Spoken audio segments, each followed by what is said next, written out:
É esse terceiro elemento que vai mostrar para a mãe, que vai relembrar para a mãe que ela tem outros interesses para além do bebê, que o bebê não esgota o desejo dela.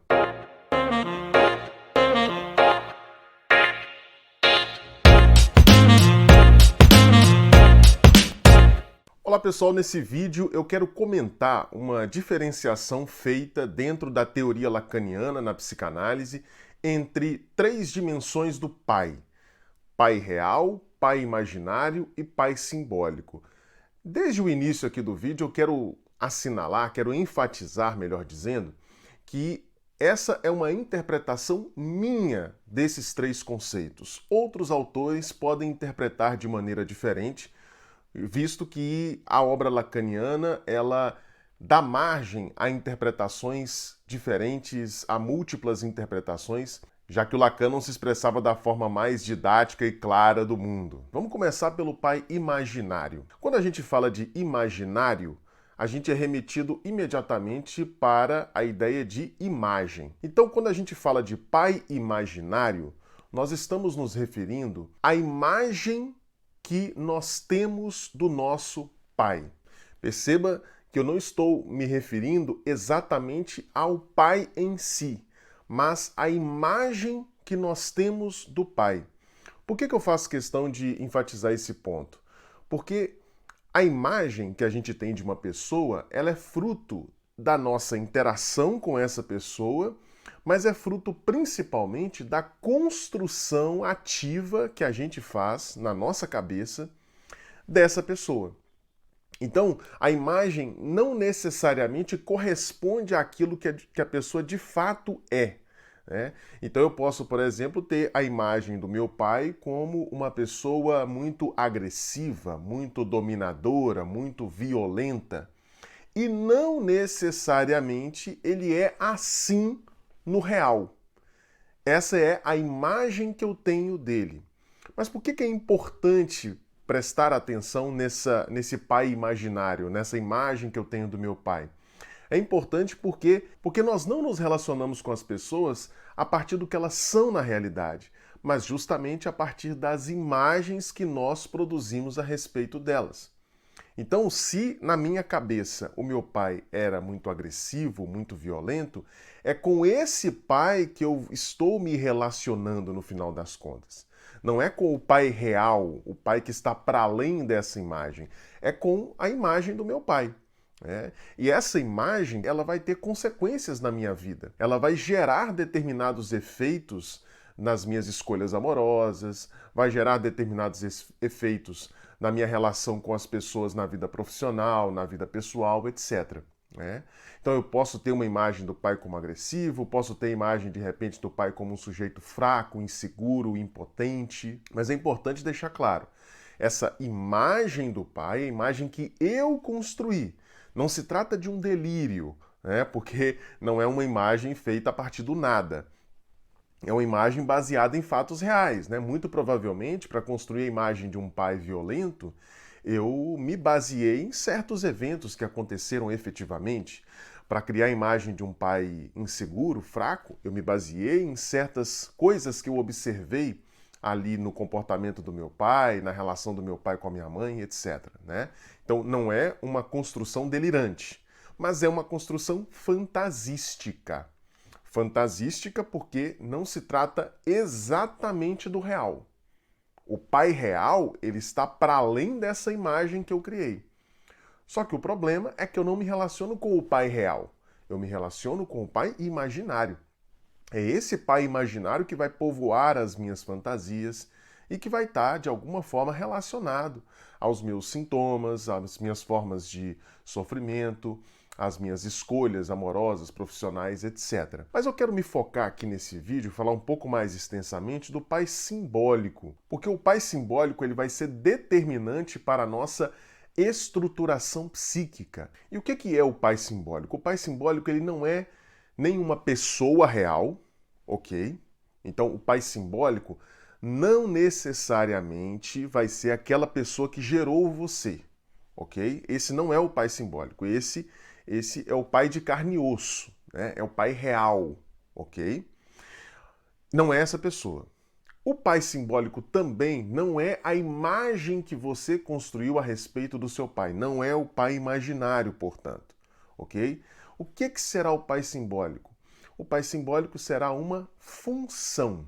Pelo fato dele ser uma função, ele não demanda a existência de uma figura do sexo masculino real presente na vida do sujeito. Uma pessoa pode contar com o pai simbólico, mesmo que ela seja, por exemplo, órfã de pai, mesmo que ela seja filha de um casal de lésbicas, por exemplo, né?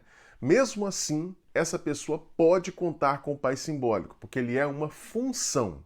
Eu vou explicar isso mais detalhadamente. O pai simbólico será um elemento abstrato, portanto que eu não posso pegar, eu não posso tocar, eu não posso ver, né? Eu só posso supor que ele existiu a posteriori. Né? Da mesma forma que se você abre a porta da sua casa, olha para a rua e percebe que a rua está molhada, você supõe que choveu na noite anterior, né? Da mesma forma, a gente só consegue saber que o pai simbólico esteve presente na vida do sujeito a posteriori. E essa função do pai simbólico, ela visa a quê? Qual que é o objetivo dela? É promover a separação simbólica, a separação psíquica entre a mãe e o bebê. Aí você poderia pensar, Lucas, mas essa separação ela não acontece naturalmente? Quer dizer, quando vai chegando ali por volta dos 5, 6 meses de vida, a mãe já não vai se desligando naturalmente, às vezes até antes disso, né? Acaba ali o período de licença maternidade, a mãe vai ter que necessariamente se desligar do bebê, certo? Só que eu não estou me referindo aqui à separação física, que fique bem claro, tá? Eu estou me referindo a uma separação da ordem simbólica, uma separação psíquica, ok? Entre a mãe e o bebê. Por que essa separação precisa desse terceiro elemento? Porque o bebê, para a mãe, ele não é apenas um filhote, como é no caso dos outros animais. Ele não é só um filhote, né? Ele não é só filho. Ele tem um caráter simbólico para a mãe. Ele representa uma coisa para a mãe. E que coisa é essa? A gente diz na psicanálise que o bebê ele representa para a mãe o falo. E o que é o falo? É o objeto que supostamente, na fantasia, ele tornaria a pessoa completa. Então, se eu tivesse o falo, eu seria um ser completo, plenamente satisfeito. E a mãe, ela coloca o bebê nesse lugar. Então, o bebê representa para a mãe esse objeto mítico, porque ele não existe, né? Por isso que é mítico, esse objeto mítico que tornaria ela completa, plena, totalmente satisfeita. As mães, em geral, colocam o bebê neste lugar. E o bebê, por sua vez, ele está ali vinculado, ligado, simbioticamente ligado à mãe, tomando a mãe como o paraíso para ele. Né? Ali, junto da mãe, ele não tem desejos. Como diz o Salmo 23, né? Lá no Salmo 23 está escrito: o Senhor é meu pastor e nada me faltará. Né? Uma outra tradução para essa expressão, nada me faltará, é e eu não tenho desejos. Né? O Senhor é meu pastor e eu não tenho desejos. O Salmo expressa a relação do homem com Deus. Né? O homem ligado a Deus, ele não tem desejos, porque Deus satisfaz tudo. Da mesma forma, o bebê, nesse primeiro momento, ele está ligado à mãe e ele não tem desejos, porque a mãe cuida dele oportunamente. Né? Então ele tem a vontade de mamar, né? Ele sente fome, a mãe vai lá e dá o seio quase que imediatamente, né? Oportunamente ali na boca da criança. Então o bebê ele não tem motivos para desejar se afastar da mãe, porque ele está plenamente satisfeito ao lado dela. Ele está no paraíso.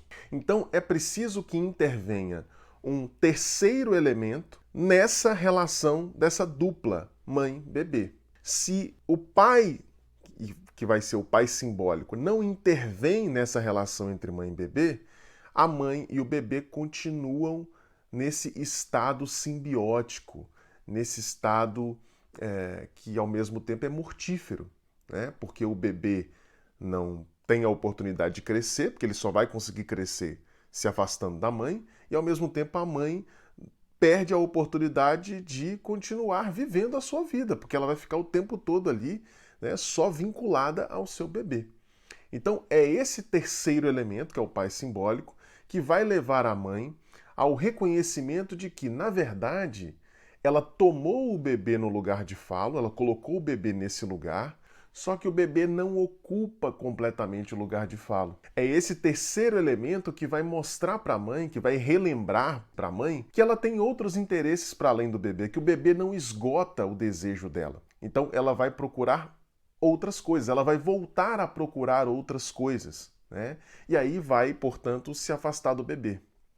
Por outro lado, é esse terceiro elemento também, o pai simbólico, que vai levar o bebê a se dar conta de que a mãe não é esse paraíso. Só que quem faz isso é o pai simbólico, não é o pai real, não é o pai de carne e osso que vai chegar lá e separar a mãe do bebê. É possível que o pai real, o pai de carne e osso, ele possa encarnar essa função de pai simbólico, né? Então, por exemplo, na hora que o pai convida a mãe para ir para a cama, para eles fazerem sexo, terem uma noite de amor, né? Ao fazer isso, o pai real, ele está encarnando a função de pai simbólico também, na medida em que ele está mostrando para a mãe, olha, o bebê não é tudo para você. Você tem outros interesses também. Venha comigo curtir outros interesses, né? Ou seja, se afaste um pouco dessa criança, venha curtir comigo outros interesses. Então ele mostra para a mãe que o bebê não a satisfaz por completo, que o bebê ele não esgota todos os desejos da mãe. Essa é a função do pai simbólico, que pode ser encarnada pelo pai real, mas não necessariamente. Se não houver um pai real ali presente na situação, a função simbólica pode ser exercida por outros elementos. Quando isso acontece, quando a mãe, então, faz esse afastamento simbólico, o que acontece do lado da criança, né? Ela se dá conta de que aquele paraíso que seria a mãe, na verdade é um paraíso furado, né? Ele se dá conta daquilo que na psicanálise lacaniana a gente chama de a falta no outro, né? A criança percebe que esse outro é faltoso. Porque se ele está indo, se a mãe está indo, né, buscar outros objetos, é porque ela tem uma falta. A criança, então, se dá conta disso, né? Olha, esse outro que eu imaginava que era o paraíso, né, que era totalidade, perfeito, etc., né, que era o pastor, o Senhor é meu pastor, né? Esse outro, na verdade, ele tem desejos. Na verdade, ele não é completo. Qual vai ser a saída da criança? A saída da criança vai ser, olha, eu vou então no mesmo caminho da minha mãe. Se eu não sou esse objeto precioso que a satisfaz por completo, se tem outros objetos, né, que ela vai buscar, então eu vou no mesmo caminho que ela, porque aí eu vou encontrar esse objeto mágico que a torna, que vai a tornar satisfeita e que vai me tornar satisfeito também. No momento em que a mãe se afasta do bebê simbolicamente, ou seja, no momento em que ela deixa de olhar para ele como falo e passa, por exemplo, a voltar a trabalhar, né, a interagir sexualmente com seu marido, a buscar atividades de lazer, etc. O que a mãe está fazendo? Ela está voltando para o mundo humano. E o que caracteriza o mundo humano, né, do ponto de vista psicanalítico? O mundo humano é um mundo onde a gente está o tempo todo buscando coisas, desejando. Se a mãe tivesse permanecido ali, tomando o seu bebê no lugar de falo, é como se ela estivesse abandonando o mundo propriamente humano e acreditando equivocadamente que a criança é tudo o que faltava para ela. Isso impediria a criança de se constituir como sujeito. E como eu disse no início, esse pai simbólico, ele não precisa ser encarnado pelo pai real da criança, né? Como eu disse, num casal de lésbicas, por exemplo, né, uma daquelas parceiras pode encarnar a função do pai simbólico. E mesmo no caso, por exemplo, de uma mãe single, de uma mãe solteira, né, de uma pessoa que, de repente, o pai da criança morreu, ou eles se separaram, né? E o pai não se faz presente na vida do filho, né? Então a mãe cria o filho sozinha. Mesmo nesse caso, a gente pode ter a intervenção do pai simbólico, por exemplo, no telefone da mãe, no celular da mãe.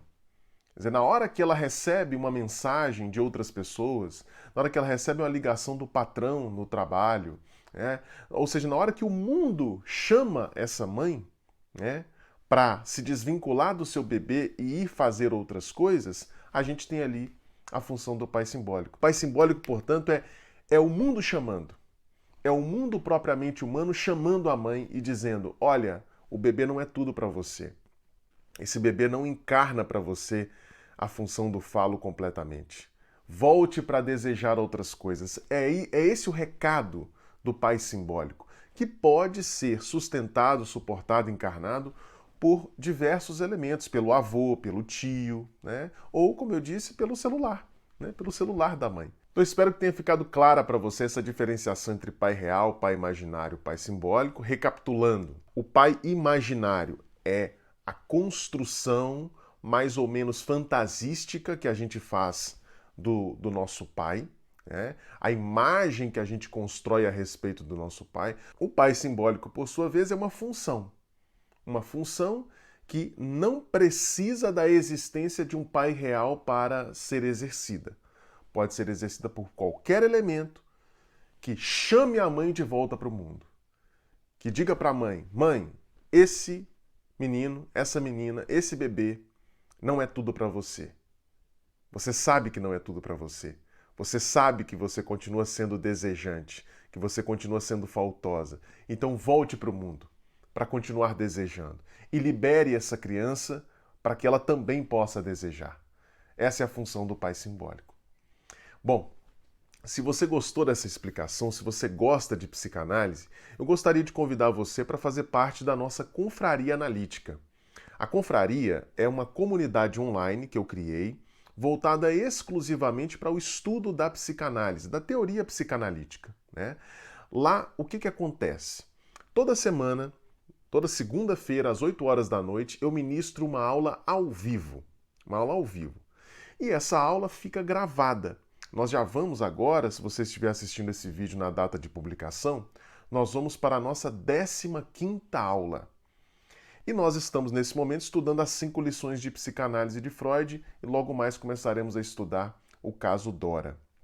Então, toda semana tem uma aula ao vivo de mais ou menos 1h30 a 2 horas e também vídeos e outros conteúdos em texto, em áudio, exclusivos para quem faz parte da Confraria Analítica. Nós já somos quase, se você estiver assistindo na data de publicação, nós já somos quase 200 pessoas presentes lá na Confraria Analítica. Para participar, para se tornar membro, é muito simples. Você paga uma assinatura no valor de R$ 39,99, parecido com Netflix, tá? Todo mês vai vir cobrando ali na sua fatura de cartão de crédito esse valor de R$ 39,99. Mas é só isso, R$ 39,99 por mês.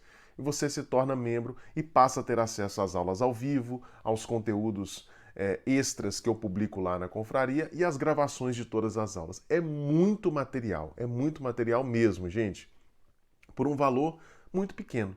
Apenas R$ 39,99 por mês. Menos do que uma pizza por mês para você estudar psicanálise de maneira profunda, rigorosa, com detalhamento, com didática, sobretudo. É o que você vai ter lá na Confraria Analítica, beleza?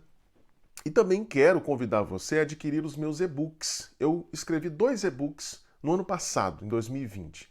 O primeiro deles se chama O que um psicanalista faz.